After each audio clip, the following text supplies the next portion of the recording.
What is HelloFresh?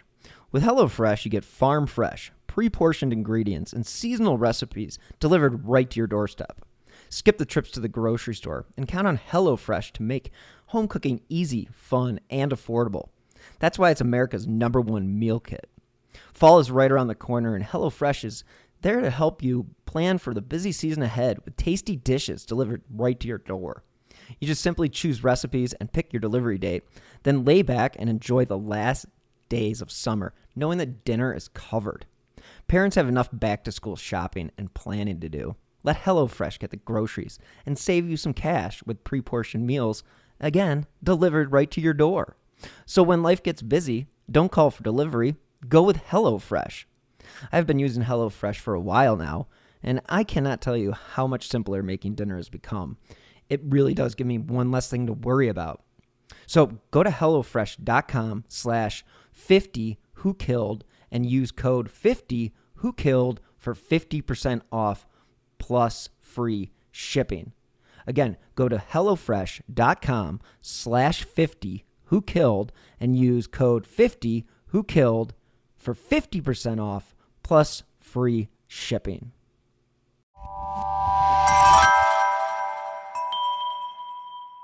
Slow Burn Media and Evergreen Podcast presents Who Killed, a podcast that provides a voice for the voiceless.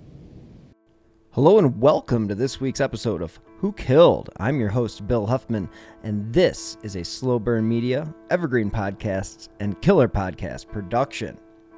Now this week, we are going to take a trip back to the Wild West and explore one of the craziest tales from the day. And I am talking about Alfred Packer, his murders, and of course, his cannibalism.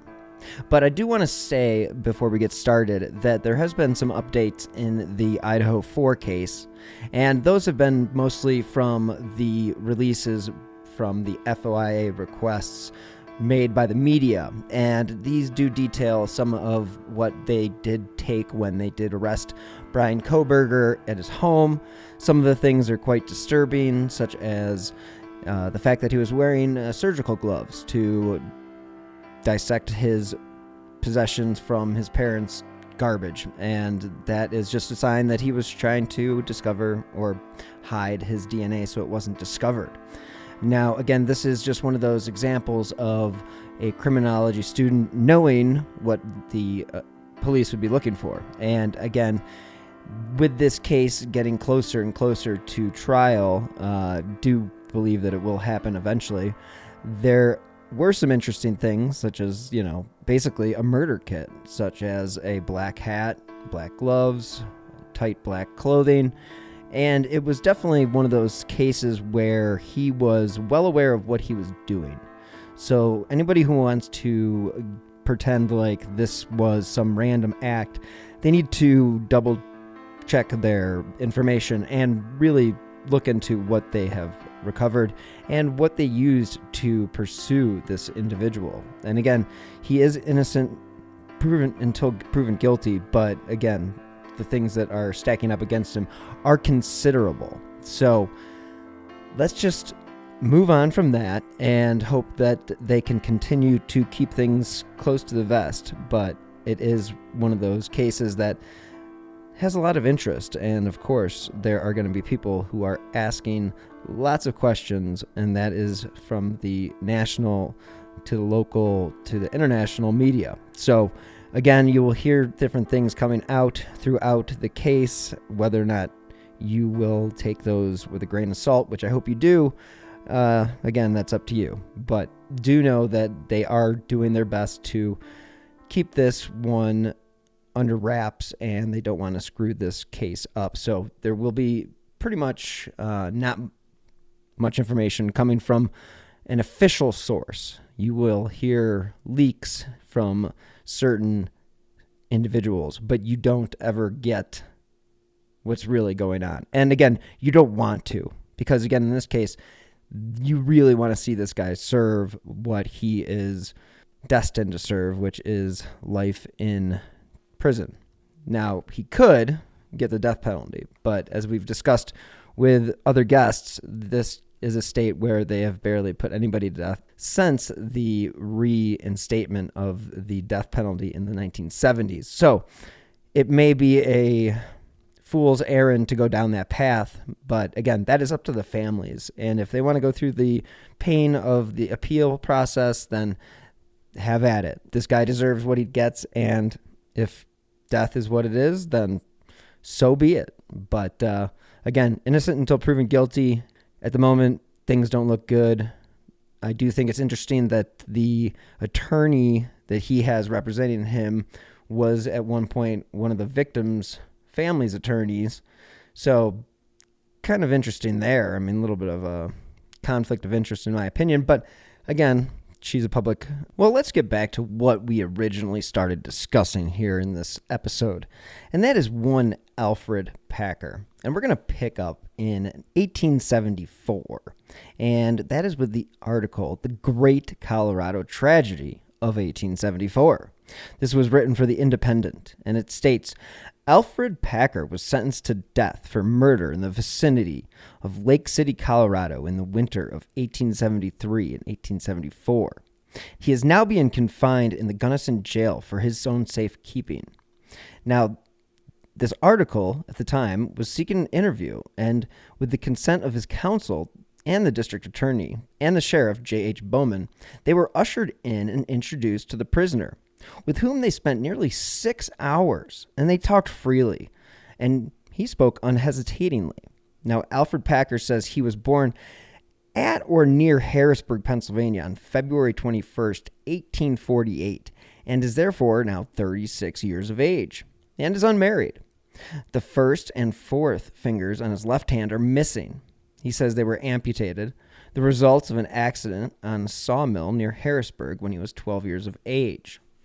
Now, you would figure that accidents like this happen all the time. We have seen the movie Walk the Line, where Johnny Cash's brother also suffers from a mill injury, and that is an impactful thing in his life. So, of course, this would impact him. Now, he was about 5 feet 11, and, he had a solid build, but, he was kind of a skinny guy, I guess you could say. Now, he did have small, according to this article, small, sinister blue eyes that were deep set and over a large nose with thick nostrils. He has a low forehead and hair long, dark, bushy, and unkempt. He wears a heavy and savage mustache and a coarse goatee fringed with gray. He is a rapid and not unpleasant talker. Though illiterate, not being able to read or write when he entered Gunnison jail, but with the instructions received from members of the sheriff's family, he is now able to read and write.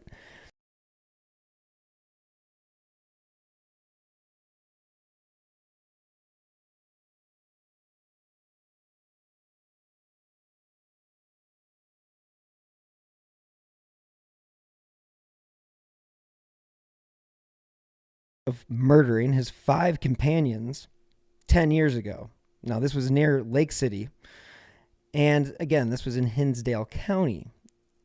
For weeks, he supposedly lived off the flesh of his victims. I apologize for the graphic detail there, but it is part of the wider story. So, he basically stole their money and ate their flesh and was able to go on living. Now, in October of 1882, Alfred Packer arrived in the vicinity of Fort Fetterman, Wyoming Territory, and passing under the name of Schwartz. Now, he busied himself in ranching and prospecting. His identity was discovered last January by a French peddler from Cheyenne. Nearly 2 months ago, the peddler arrived at the fort with his pack of tinware and stopped at Jack O'Brien's ranch. While sitting in one apartment, he overheard a man in the adjoining room talking in a loud tone. Springing to his feet, the peddler exclaimed, "I know that voice." He looked and saw Parker through a crack and then expressed his positive opinion of the man's identity.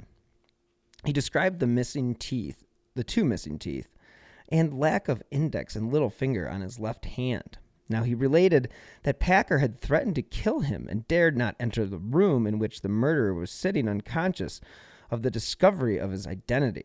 So the peddler called upon Deputy Sheriff Campbell and narrated that the story of the crime has already been published. Now, Campbell communicated with Sheriff Miller, who corresponded with Colorado parties, and then ordered Parker's arrest. According to the article, it was last Friday morning that Deputy Sheriff Campbell and his brother Dan had started after Packer, who was living with an old man who happened to be named Old Mose at the foothills of the Wagon Hound, 30 miles from Fetterman. They reached the hills in the afternoon, and while overlooking a bluff, they saw Moses and Packer approaching across the bottomlands. Now, they went and they unhitched their horses as though they were going into camp. Now, Packer took them for prospectors and advanced within 100 feet. Now, Campbell covered him with a gun and told him to throw up his hands. Now, Packer, of course, thought this was a joke and continued to advance, said, "Wait, what do you fellers mean?" Hereupon, Dan basically covered him, and he threw up his hands. And he was shackled, tumbled into the wagon, and hurried to Fort Fetterman. He arrived in Gunnison in charge of Sheriff Claire Smith of Hinsdale County, and upon the order of Judge Jerry, was turned over to the Sheriff Bowman for safekeeping. There were going to be no jail in Lake City where he would be confined without guards. A large and curious crowd had assembled at the depot to see him when he came in, and he was driven direct to the jail and locked in a large cell. He was given a preliminary hearing before Judge Jerry in the open court, but the crowd was so great that the judge adjourned the court and held the preliminary in his room. Brown appeared for Packer, and as the latter was anxious that they should defend him, they still took the case. Packer waived examination, and after the judge had questioned Sheriff Smith as to the identity of the prisoner and etc., Packer was bound over to the term of the district court in Hinsdale County, which was held on April 2nd, 1883. He was then taken back to jail. It seems that Packer was a member of a party of 21 who left Salt Lake City in the fall of 1873. Mind you, this is 1884 that this is being brought up in court. So, again, they left for the San Juan and then the new El Dorado. So the party left Salt Lake late in the fall and poorly provisioned, according to some people. Now, they were expecting to buy supplies in San Juan, and there were old men and there were young men. There were some old prospectors and some just basically boys. George Noon was probably the eldest of the party, had upon his person considerable money in giraffes. And again, this is all according to this article. Frank Miller was the youngest prospector, about 20 years of age. Now, Packer had a bad face, and no one liked him. Now, I think that's something that you would only hear in an article written in the 1880s, but you'd probably see it on Twitter today. On the way through Utah and up the old Mormon fort at the crossing of Grand, there was a fair road through a country more or less settled. From thence there were no inhabitants, and the Ute Indians held the wilderness, now so well known as the San Juan County, and famed as a rich silver and gold mining country. Bands of the Utes were encamped on the Uncombridge and other streams engaged in hunting. The snows of October, then as now the precursor of approaching winter, found the party nearly out of supplies and relying upon their rifles to procure game. The Indians warned them that they must not prospect on the reservation prior to the ratification of binding treaties. Thinking to wait until the country was then open to them, the party spent much of the winter about on Cambridge. Finally, their supplies being fully exhausted, 6, Al Packer, George Noon, Frank Miller, Israel Swan, James Humphrey, and Shannon Wilson Bell started early in February 1874 for the Saguache via the Ute Indian Agency, which was then on Los Planos Creek for about 40 miles west of the Saguache. This party, traveling without a guide, avoiding the canyon of the Gunnison, followed the old Indian Trail, which crossed Lake Fork just below what is known as Barnum or Allen's. When they struck this stream, they were evidently of the opinion that they had passed around the Gunnison Canyon and had struck the main stream. At any rate, they followed up this stream. One of their camping places was afterward found. Now, their next camp was the fatal one, where the bodies of the 5 victims were found months afterwards, and near which they now lie buried at the mouth of the gulch to which their tragic death gave the name Dead Man's Gulch, by which it's known to our readers. Their graves are on the mesa just above where the bodies were found and are marked by 5 stakes, which may be seen from either of the road in the vicinity. Soon after the departure of the first band, other members of the original party, among whom was Mr. Preston Nutter, set out also for Saguache, guided by an Indian. Upon arriving at the agency and inquiring for the agent, Steve Dole, then clerk, temporarily in charge, gave them food and shelter. Now here they found Alferd Packer, who told them that the others of his band had abandoned him while sick or unable to travel, and that he did not know what had become of them, and that he had just found his way into the agency. Taking Packer with them, they proceeded on their way to Saguache. There, Packer got drunk and soon excited suspicion by displaying considerable money. No, he didn't have that before. That were made to one George Noon. And by his conflicting stories regarding his adventure, he was kind of painting himself into a corner. So, again, he was cornered. And then he told the terrible tale, which was first circulated throughout the country, that the band of 6 had become so reduced by starvation that one after another had died, their flesh being in turn eaten by the survivors, and that he was the only living member of the party. Believing that something was wrong, Mr. Nutter and another, Mr. Montgomery, took Packer, who claimed to be willing to show them where he had eaten the last man for breakfast, and followed Packer's trail, still fresh in the snow, back to the park east of town, which, being bare further trace, was lost.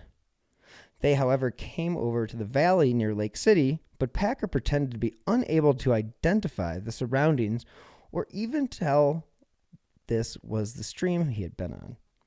After searching thoroughly and finding no trace of missing men, Nutter and Montgomery returned to the Saguache and surrendered Packer to the authorities, by whom he was held for a time, and there being no evidence against him, he was eventually set free. He lost no time getting out of the country and was supposed to have fled to Arizona, where it is said he was afterwards seen, and it was even reported that the body of a suicide answering his description was found, of which, however, there is no authentic evidence. Mr. Nutter soon afterward went via Del Norte and the Rio Grande Valley route to San Juan City and Antelope Park, then the leading town in the San Juan country and the county seat of what is now Hinsdale County. Now, it's a long ago abandoned as a town as a site. Now, E.T. Hotchkiss, with a party of men, among whom we believe was James Sparling, was engaged in the summer of 74 in looking out a route for a toll road for the Saguache to the Animas River. They followed the general route afterward, selected for the line of the road between the Saguache and this place, thence up to Lake Fork, through Burroughs Park with Animas Forks. Now, in passing up the stream, the party came upon the camp and the bodies of the murdered men, 4 of them lying in their blankets as they were killed in their sleep, and the 5th, Swan, sitting up, his hands tied under his knees, and his left arm broken, evidently having been killed after a terrible struggle. Perhaps having been first aroused by the dying groans of his companions, and in resisting the murderous assault of Packer, been partially disabled, then bound and killed. Miller's body was headless. The flesh was partially stripped from some of the bodies, and a butcher knife was found sticking in the thigh of one of his victims, Miller, we believe, indicating that Packer, the fiend, was also a ghoul who had pretendedly eaten each of the victims' flesh. The bodies had been tilled of valuables. The victims had evidently been killed with a hatchet, some with the back of it. So nice blunt force trauma there. Now Noon had been killed with its edge, as was evidenced by the fact that his face and head were covered by a blanket, which adhered to the terrible gash in his head. Another example of somebody who didn't want to be seen committing his crime. Now, a messenger carried the terrible news to San Juan City. It was given to the world, and Mr. Nutter with others came over, and the bodies were identified. Now, on the 24th of August, 1874, a warrant for the arrest of Packer was put out, and again, this was done by the Justice of Peace in San Juan City. So, Jack Sweeney, the sheriff, was never able to serve it because nearly a year afterwards, George A. Depping, a prospector well known to the old citizens of this area, while hunting the Parkies, found a human skull bearing the marks of hatchet cuts. It was undoubtedly the missing skull of Miller, and we believe it is still in possession of someone of the citizens in Hinsdale County. Packer has been morose and sullen since his capture, and only once inquired the reason for his arrest. He was not informed, and since then has maintained a dogged silence upon the subject.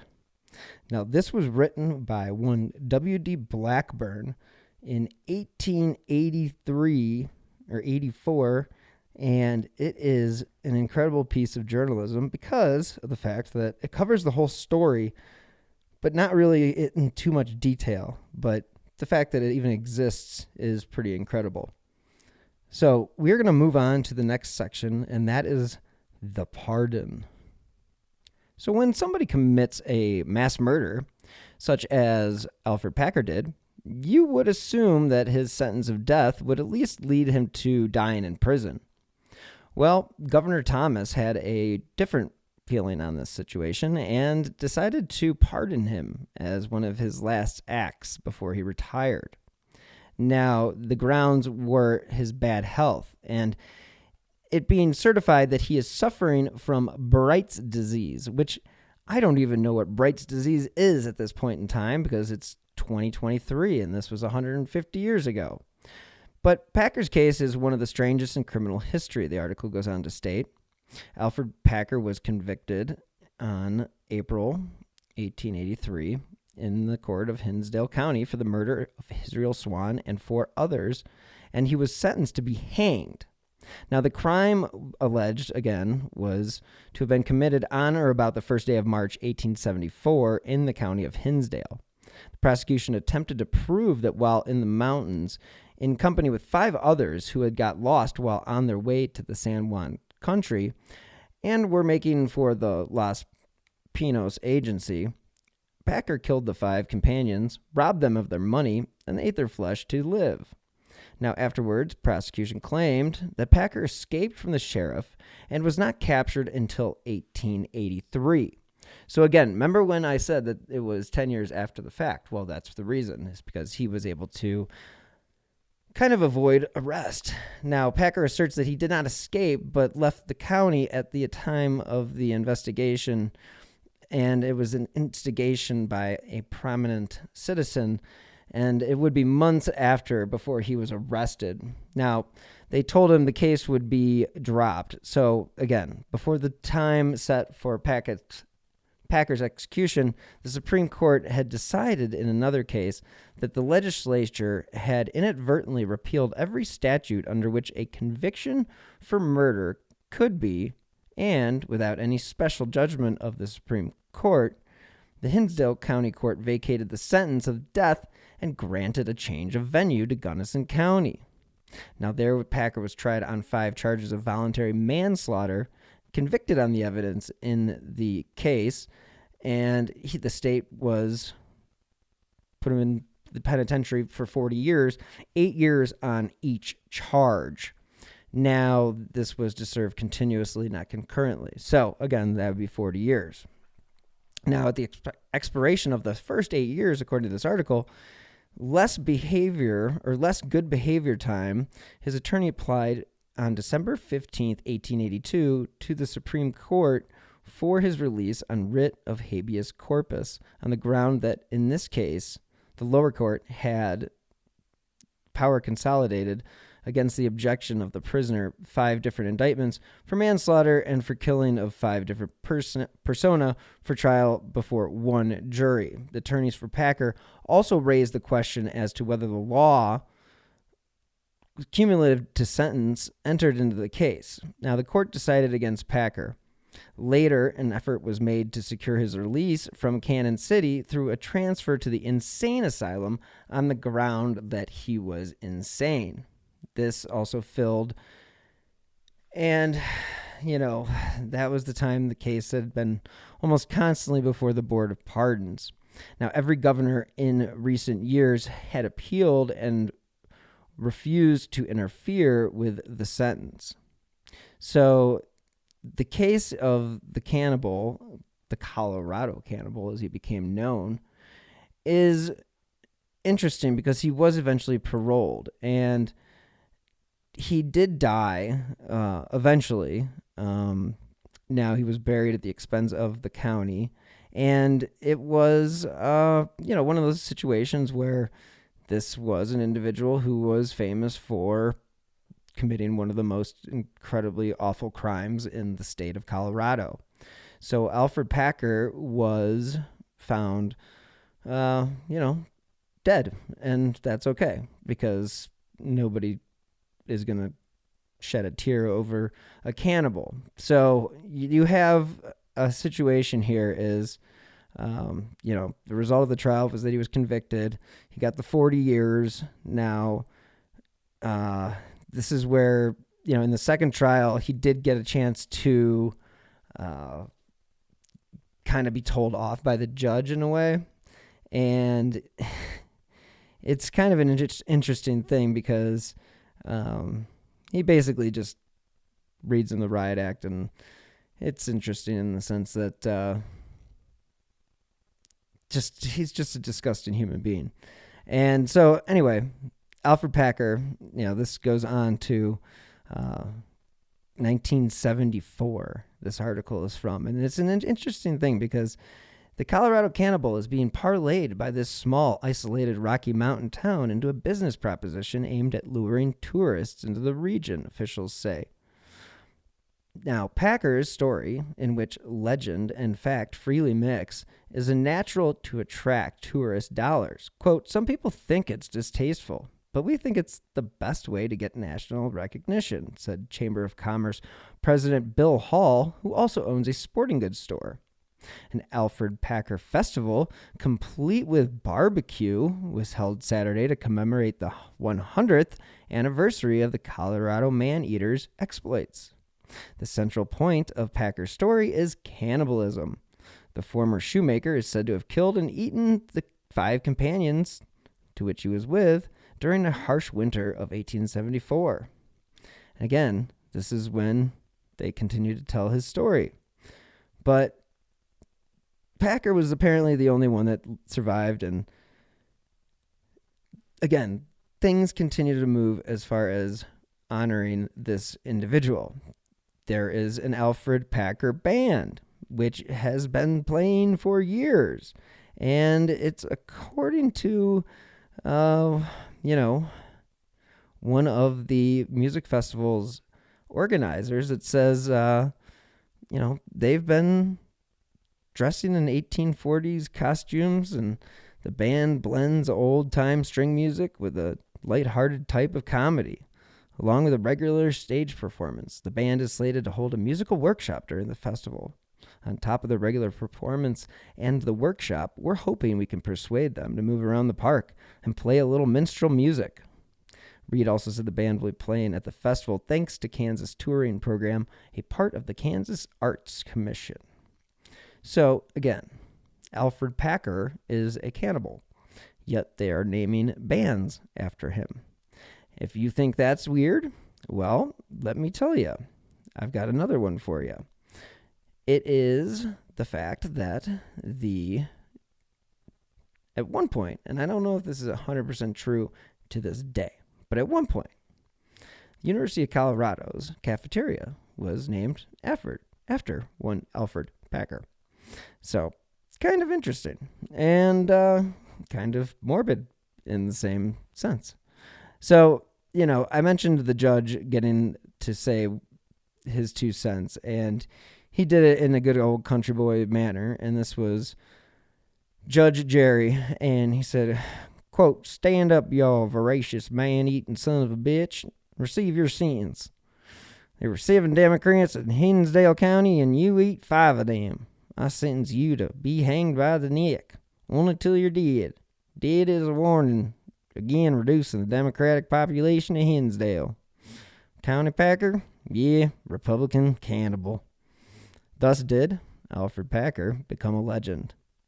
And as I mentioned, it's not necessarily the cafeteria, but it's called the Alferd Packer Grill. So again, 115 summers after the murders, James Starr discovered the 5 victims' long-forgotten graves. Now, they were located near what is today Lake City, Colorado, at the end of a driveway belonging to an orthopedic surgeon. Packer was saved from the gallows and eventually paroled because he was a model prisoner before he died in 1907. Now, I did mention to you earlier that he died, but I did not give you a date. So there it is, 1907. So he was released from prison and had a couple years of freedom, I guess you could say. Now, Starrs wanted to know whether there was a good reason to add guilt to the list. And he said, quote, "Everybody told me, quote, you won't find anything but bone meal if you turn up the graves at all." And that's Starr holding a photograph of the 5 beautifully preserved skeletons that he found 13 inches below ground. Quote, "The drainage was excellent and the soil acidity was low, which are the key elements to preserving bone. I can also report that these men were certainly not Democrats since we found all the backbones," unquote. Zing! Wow, that's in an article. That's pretty funny. Now, 13 volunteer scientists reading Give Me 5 removed the skeletons in July 1989 for analysis at the Human Identification Laboratory at the University of Arizona in Tucson. Now, where this identity was determined mainly by establishing the men's age and stature at the time of death. All the victims had scarred bones that indicated defleshing and ultimately cannibalism. There aren't too many other cases or reasons for these marks. Now, as a scientist, I can't tell you that Packer actually ate these men, but as a lawyer, I can surmise that's exactly what he did. So that kind of wraps up the tale of one Alfred Packer. He is a cannibal. He was one of the first cannibals that we know about, probably inspired some of what we know about Hannibal the Cannibal. Some stuff that we know about other murders and other crazies out there. So this was just a story that I came across. I thought it was funny. Not funny in the sense of like, haha, but funny in the sense of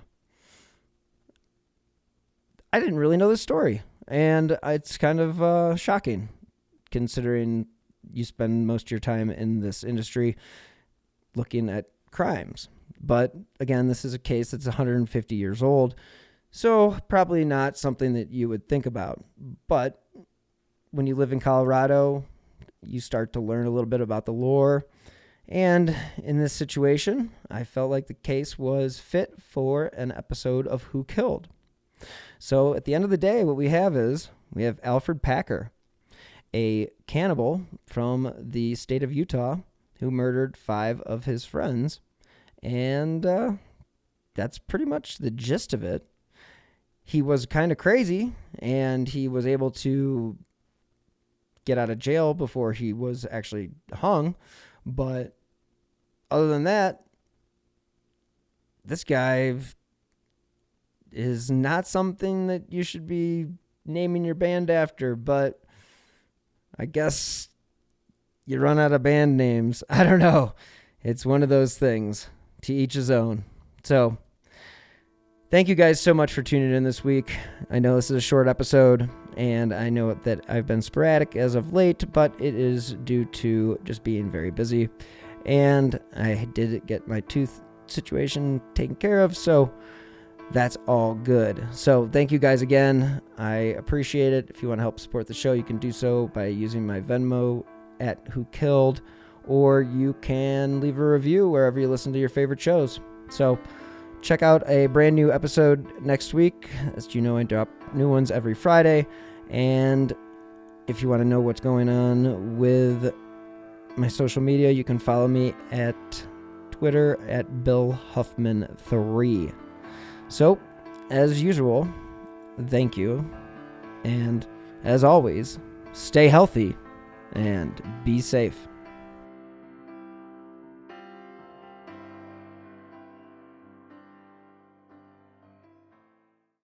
Hi, Vanessa. Hi, Amy. And hi, True Crime fans.